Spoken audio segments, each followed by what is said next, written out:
estar de pé não significa estar vivo. A palavra fala, eu bem sei os pensamentos que eu tenho a vosso respeito, diz o Senhor. Pensamentos de paz e não de mal, para te dar o fim que você deseja. Olá, pessoal! Fique com mais um corte sensacional do nosso Mentes Cast, sobre mentalidade, fé e crescimento pessoal. Não se esqueça de se inscrever no canal, deixar o like e compartilhar com mais pessoas. Agora, vamos pro vídeo. Olha que doido, tem um texto na Bíblia que fala sobre um vale de ossos secos. Sim. E a Bíblia fala que Deus então leva esse profeta até esse vale de ossos secos. E ele fala, esse vale de ossos secos pode voltar a viver? E o profeta fala, Senhor, tu sabes. Ele fala, então abre a tua boca e profetiza. E aí esse profeta ele se dirige para um vale de ossos secos e ele fala assim, vale de ossos secos, ouçam o que diz a voz do Senhor. E a Bíblia fala que aqueles ossos começam a se unir, ossos se unindo a ossos, juntas, medulas, carne, pele, tendões, e então um exército se coloca de pé. Aí a Bíblia fala que então Deus soprou sobre aquele exército o seu espírito e eles passaram a viver. Você vê que tem duas dinâmicas diferentes, cara. Estar de pé não significa estar vivo. Você tem um vale de ossos secos que agora está de pé, mas a Bíblia fala que eles passam a viver quando o Espírito é soprado sobre eles. Porque a vida de verdade é uma vida no Espírito. É. Uma vida funcional é essa vida natural. Ela vai durar 80 anos para alguns, 60 para outros, 30 para outros, 120 para outros. Agora, a vida no Espírito é uma vida que ela continua depois da morte. O nosso Espírito, ele é eterno. A gente vai ter salvação eterna ou juízo eterno, mas o Espírito, ele é eterno. Então nós temos uma alma, habitamos num corpo, mas nós somos Espírito. Então a gente precisa ter esse entendimento. Cara, se eu sou um ser espiritual, como que eu vou estar vivo no Espírito? Eu preciso me reconectar com a fonte da minha vida. Eu preciso voltar para esse jardim, eu preciso estar nesse lugar em que Deus fala comigo, eu preciso ouvi-lo, eu preciso me relacionar. Então, é isso que eu acredito, cara, e é isso que mudou a minha história. Quando Deus me encontrou com 17 anos, perdido, problemático, batendo de carro, tendo problema com polícia, tendo problema com meus pais, e enfim, com problema com bebida, problema com cigarro.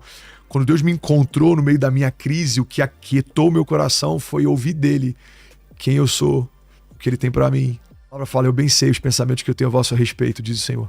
Pensamentos de paz e não de mal, para te dar o fim que você deseja. Então você que tá ouvindo a gente, cara, se você quer viver um ano diferente, você precisa ouvir de Deus o que Deus tem para você nesse próximo ano e acalmar algumas vozes ao teu redor que talvez tenham trazido desânimo, cansaço, condenação. Acho que um exercício muito prático pra gente entender quando é Deus falando e quando não é, cara. A maior parte das vezes que uma voz não vem de Deus, ela traz condenação, julgo, desânimo, cansaço. A voz de Deus nunca traz. Cara, a voz de Deus, ela traz paz. A voz de Deus, ela traz a quietude. Então, a voz de Deus é dura com os inimigos de Deus. Deus, ele odeia o pecado, mas ele ama o pecador. Então, se você se quebrantar, a Bíblia fala, um coração quebrantado o Senhor não rejeita. É impossível alguém se arrepender e se abrir para Deus e não receber de Deus misericórdia. Quando não recebemos de Deus misericórdia, quando nos tornamos inimigos de Deus, quando a gente não se abre para Ele, quando a gente não se quebranta, Então, é impossível, cara, você começar 2025 se abrindo para Ele. Pai, eu tô aqui, eu não sei nem como orar, eu não sei nem o que falar, eu não sei nem como te pedir, mas eu tô quebrado. Eu tô aqui para te pedir, muda minha história. Eu tô mal por dentro, renova o meu interior. Deus fala comigo, eu preciso de um sinal. Deus usa alguém, eu preciso de uma boca, eu preciso de uma voz. Deus, me toca, me renova, eu quero viver um ano diferente, eu quero... Então, cara, é como uma oração de uma criança. Às vezes a gente espera ter muita erudição para falar. A Bíblia fala que os hipócritas, eles oravam vãs repetições. E eles oravam alto para que todos vissem eles orando. A Bíblia deixa muito claro que a oração mais poderosa que você pode fazer não é a oração mais eloquente, mas é a oração mais sincera. É. Então a oração do meu filho de 4 anos pode alcançar em Deus um acesso maior do que de um teólogo de 45. Porque não é sobre erudição, não é sobre conhecimento, não é sobre doutrina. É sobre o quão vulnerável a gente está para falar como um filho fala com o pai. E eu acredito que isso pode mudar a história de muita gente, cara, que tá ouvindo a gente, vai começar um ano diferente. Com certeza. Eu tô no começo do papo, André, sobre essa... A gente tá vivendo uma guerra, né? Sim. E essa guerra, ela não é a guerra da Ucrânia, não é a guerra que tá acontecendo em Israel, é uma guerra espiritual. Sim. Explica pro pessoal que não tem a menor ideia do que tá em jogo e como acontece essa guerra e que geram muitas crises, né? Cara, existem linhas teológicas diferentes, né? Mas a maior parte delas acredita que batalhas espirituais de fato são reais e elas estão acontecendo o tempo inteiro. Sem a gente saber. Depende, né, do seu nível de consciência. Eu sei que elas estão acontecendo comigo o tempo inteiro. Porque...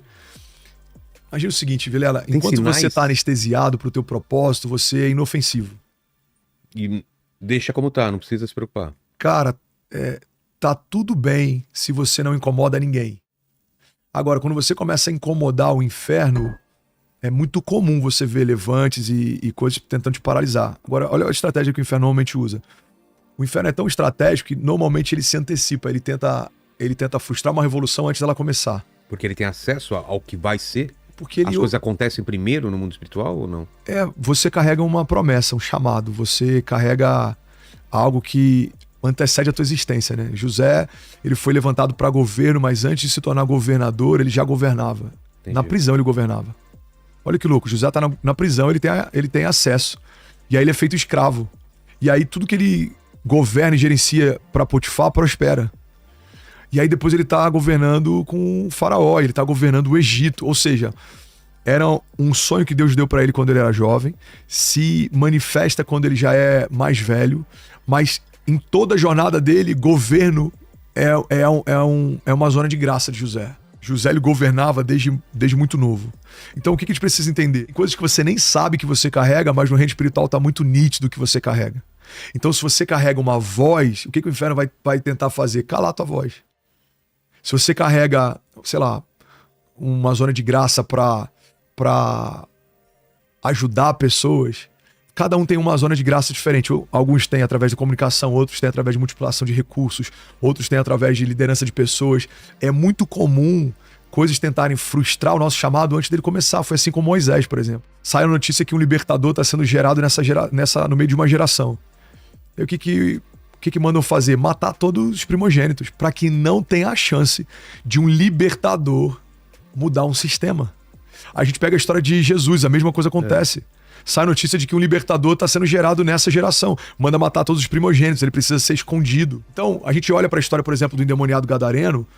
Cara, a Bíblia fala que depois que ele é liberto, ele começa a dar o testemunho dele e uma decápolis é tocada através do testemunho dele. O quê? Decápolis é um conjunto de 10 cidades. Naquela época eles usavam esse termo para um conjunto de 10 cidades. Irmão, que nível de impacto a história desse cara tem a ponto de 10 cidades serem tocadas pelo testemunho dele. Eu imagino que o chamado desse cara pode ser um chamado apostólico ou evangelístico. Agora, eu acredito que o inferno também sabia o que ele carregava. E é mais fácil tentar torná-lo um homem possesso do que permitir que ele seja um homem livre. Por quê? Porque 10 cidades vão ouvir o testemunho. Mas quando ele era endemoniado, várias cidades também ouviam mal o testemunho dele. Então a gente precisa entender que quando você nasce para o teu propósito, quando você desperta para o teu propósito, também despertam os teus opositores. Você quer um exemplo, Vilela? A Bíblia fala de um cego de nascença que Jesus cura ele com lodo. Ele cospe, ele pega a areia, ele faz um lodo, coloca sobre a vista daquele cego e ele é curado. E a Bíblia fala que depois que esse milagre acontece, começa então uma inquisição, começam a questionar para ele. Por que você foi curado assim? Quem te curou? Como foi? Por que ele fez desse jeito? E aí vão até os pais dele. Por que ele foi curado desse jeito? Ele é cego de nascença? Isso é real? O que ele está falando é verdade? E aí os pais, com medo de serem sancionados, eles falam, olha, ele já é maior de idade, pergunta para ele. E aí voltam para ele, e aí, mas como é que foi? E ele fala, cara, eu não sei, eu só sei que eu era cego e hoje eu vejo.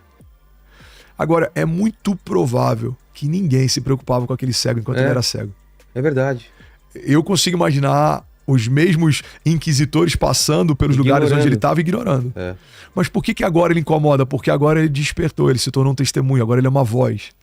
Agora o que ele faz aponta para alguém superior a ele. Agora quem ele é denuncia os mestres da lei que passaram por ele e não mudaram o destino dele, não curaram a enfermidade dele, não sanaram a cegueira dele. Então, todas as vezes que alguém desperta para algo em Deus, você também começa a despertar oposição. Você começa a despertar levantes. Você começa a despertar. Por quê? Porque você não é mais inofensivo. Tim Keller, ele diz algo que eu gosto muito. Ele fala assim: não mataram Jesus porque ele era bonzinho. Você não crucifica caras legais. Você crucifica ameaças.